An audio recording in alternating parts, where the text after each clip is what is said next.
Pipila ka barangay sa Digo City ang gibaha kagabi. Resulta, daghang kabalayanan na danyos. Ano ang detalye?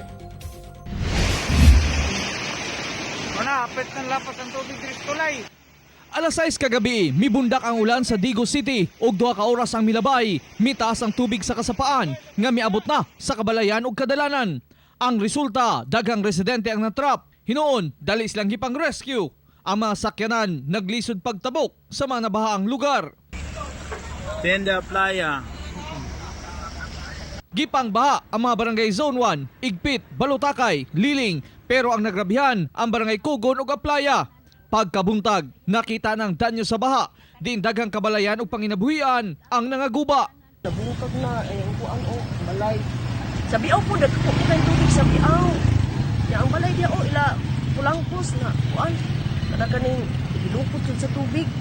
Mga residente nangayo og hinabang kay ang ilang pait nga kahimtang sa COVID-19 nadungagan pa nining pagbaha. Pagkaon na pa man siguro may mahimo nga mga pagkaon bisan kuan kay nakabag-o lang man may nakapalit og bugas, importante man gyud na sa tanan.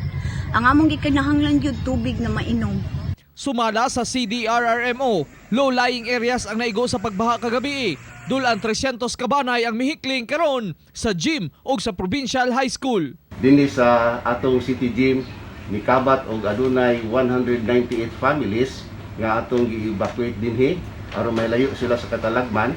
Og dito sa National High School Gym Davao del Sur naay 30 ka mga pamilya. Ako, si Real Soroche para sa One Mindanao.